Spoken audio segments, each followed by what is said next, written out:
Yo, salut tout le monde, c'est Gata Volgar, j'espère que vous allez bien, moi pour ma part, ça va, j'espère que vous avez passé une agréable journée. Aujourd'hui on se retrouve pour le débrief du match Paris Saint-Germain Olympique de Marseille. C'était le classique, le choc de cette 32e journée de Ligue 1 Uber Eats, victoire des Parisiens, 2-1 au Parc des Princes. Neymar avait ouvert la marque à la 12e minute de jeu, à la 31e, Chaita Tsar égalise pour les Marseillais, et à la 45e, but de Kylian Mbappé sur penalty. Tout s'est joué en première période, et avec ce résultat, le club de la capitale se rapproche de plus en plus du titre de champion de France. Au classement, toujours pas de changement. Premier avec 74 points, 23 victoires, 5 matchs nuls et 4 défaites. 15 points d'avance sur notre adversaire du jour et 18 sur le Stade Rennais, 3e. Alors, pour débriefer ces 90 minutes, parler du contenu de cette partie, franchement, il n'y a pas grand chose à dire. Le Classico était assez pauvre, assez ennuyeux. Je me suis fait chier pendant 90 minutes. Même je pense côté marseillais, ils ont dû ressentir la même chose que nous. Dans un Parc des Princes aussi qui était assez triste. Le collectif Ultra Paris qui avait fait grève. Un choix totalement compréhensible, un choix absolument logique. Dans le jeu, enfin après le début, Paris qui ouvre tout de même le score, même si c'est moyen. On ouvre le score grâce à Neymar à la 12e sur une belle ouverture de Marco Verratti. Neymar qui gagne son duel physique avec Valentin Rongier, et la lucidité pour lober Paul Lopez qui était trop avancé par rapport à sa ligne de but. Et donc Paris qui mène 1-0. Ensuite Marseille essaye de réagir sur coup de pied arrêté avec Payet. Sans réussite. Après ils égalisent grâce à Chaita Tsar à la 31e, suite sur un corner de Payet, justement, de la gauche vers la droite. Donnarumma qui fait une sortie complètement hasardeuse. Je sais pas ce qu'il avait en tête, ce qu'il voulait faire, ce qu'il avait en tête. Pourtant, normalement, il y avait pas de raison de faire une sortie comme ça. Il y avait une bonne communication entre les défenseurs, un bon marquage et tout, il n'y aurait jamais eu ça. Bon, finalement, ça a eu lieu. On a le sentiment que Donnarumma, il y a un avant et après Real Madrid. On sent que depuis le match contre le Real, il est de moins en moins rassurant, moins en moins serein. Pour moi, le prochain match, j'espère qu'il va mettre Keylor Navas, mais j'ai le sentiment que Pochettino va remettre Dijo dans les buts. Après sur l'action, Chaita Tsar, il y avait un cafouillage et Chaita Tsar avait poussé ce ballon au fond des filets, un partout.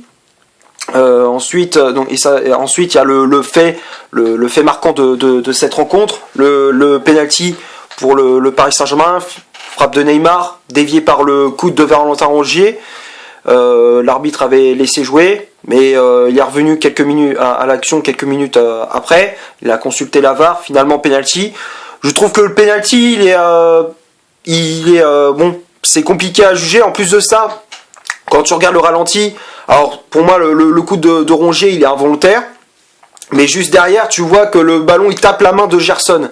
Alors je sais pas si il a accordé le penalty par rapport à la main de Gerson, ou est-ce que c'était par rapport au coup de Rongier. Mais si c'est par rapport au coup de Rongier, pour moi je trouve que nous Paris on a vraiment eu du cul par rapport à l'arbitrage. On va pas s'en priver. Penalty pour Paris, transformé par Mbappé. Paul Lopez qui était parti du bon côté, mais c'est pas suffisant pour stopper le penalty de l'attaquant français. 2-1, c'est le score à mi-temps. La deuxième période, Marseille qui a essayé de mettre le pied sur le ballon, de se créer des occasions, mais sans grand succès. Et puis il y a ce deuxième fait de jeu à la 87e avec le but refusé à William Saliba pour une position de hors-jeu d'1 millimètre. Moi je trouve que c'est un peu abusé. Personnellement j'aurais accordé le but, mais moi qui est pourtant parisien, je l'aurais accordé. C'est pour moi, si tu calcules les hors-jeux de ça, quoi, d'1 millimètre, faut pas déconner, quoi. En première ligue je vois ça, je me dis c'est abusé, quoi. C'est abusé. Pour moi normalement c'est des hors-jeux de merde. Pour moi le but il aurait dû être accordé. Il aurait dû être accordé. Ça aurait été tout à fait logique, puisque dans la deuxième période le PSG a pas montré grand chose, surtout marché. Il y avait rien. Paris proposait absolument rien en deuxième période, et du coup on se fait punir, mais on s'en sort bien grâce à encore une fois l'arbitrage. 2-1 et on en restera là. Pas grand chose à dire dans le débrief des 90 minutes, c'était assez pauvre. On va passer maintenant à la composition d'équipe que Pochettino a alignée pour cette rencontre.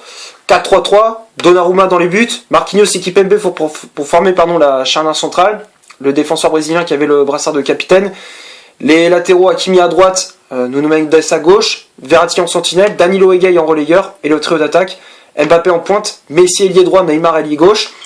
L'entraîneur argentin qui a fait des changements, l'entrée en jeu de Jorginho Wijnaldum à la place de Gueye, Ramos à la place de Verratti, et on est passé une défense à 3 derrière lorsque le défenseur espagnol a pris la place du milieu italien, et l'entrée en jeu de Mauro Icardi à la place de Mbappé où il a tiré la tronche, l'attaquant français, je pense qu'il n'a pas voulu sortir. Bon, qu'est-ce que je te dis, c'est le choix du coach, hein. Mais bon, après les changements ils ont pas fait d'effet, hein. Ça a eu aucun effet sur le jeu du PSG. Alors on va passer maintenant au stade de cette rencontre, les statistiques. On va commencer par le club de la capitale, 42% de possession de balle, 3 corners, 6 tirs au total dont 3 tirs cadrés, 7 hors-jeu signalés. Côté marseillais, 58% de possession de balle, 4 corners, 2 tirs au total dont une frappe cadrée, 4 hors-jeu signalés.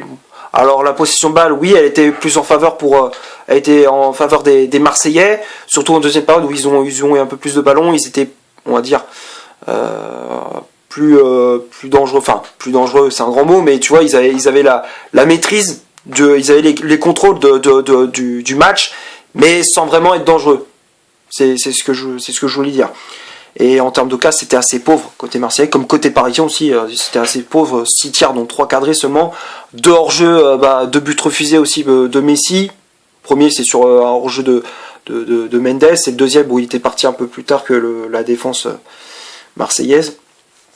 Donc voilà, pas grand chose à dire dans les stats, quoi. C'était assez pauvre. Les tops et les flops, maintenant on va commencer par Donnarumma.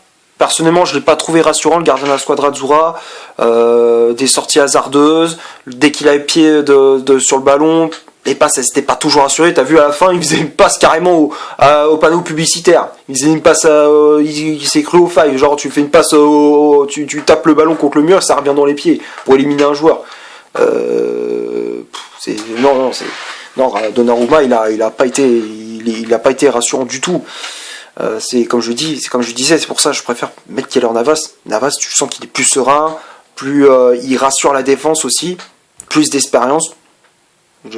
Pour moi, Navas, il doit être numéro 1. Donc le gardien italien, je mets dans le flop. Après, Marquinhos, Kimpembe, dans l'ensemble, c'était assez correct. Après, j'ai préféré le match de Marquinhos par rapport à celui de Kimpembe. Marquinhos, j'ai trouvé plus rassurant, où il mettait de l'agressivité, il récupérait des ballons.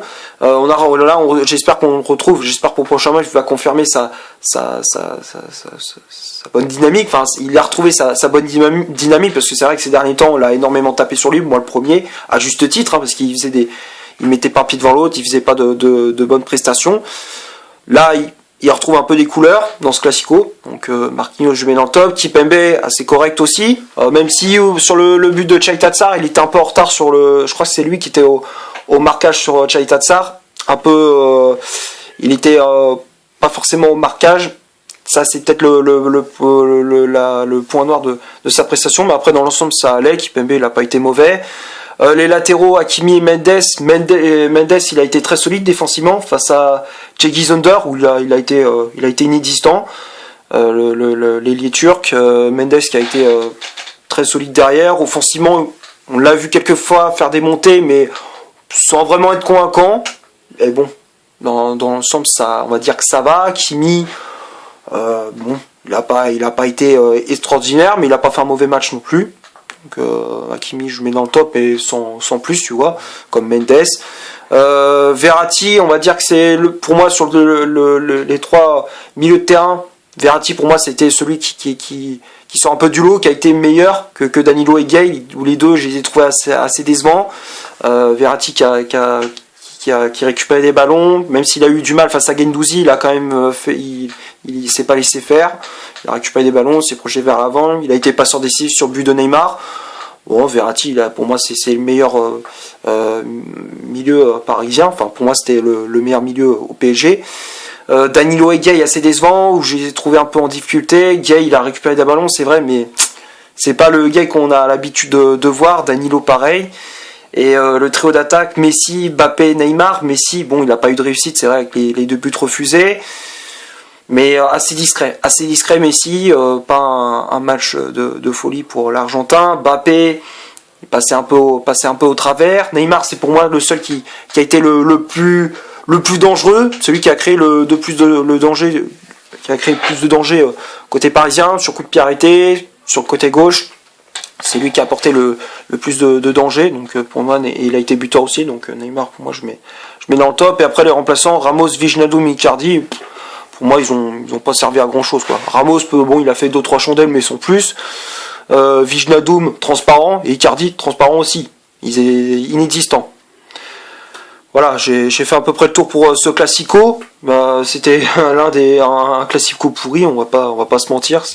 J'espère que pour le prochain match contre Angers, ça sera une meilleure prestation. J'espère que les joueurs vont retrouver un peu les couleurs. J'espère que le débrief vous aura plu. Si c'est le cas, vous laissez un énorme like. Tu cliques ici pour t'abonner. Tu cliques ici pour voir une autre vidéo si tu souhaites. N'hésite pas à faire un tour sur mon compte Instagram. Le lien est dans la description, comme d'habitude. Et d'ici là, portez-vous bien. On se retrouve pour un prochain débrief. Ciao.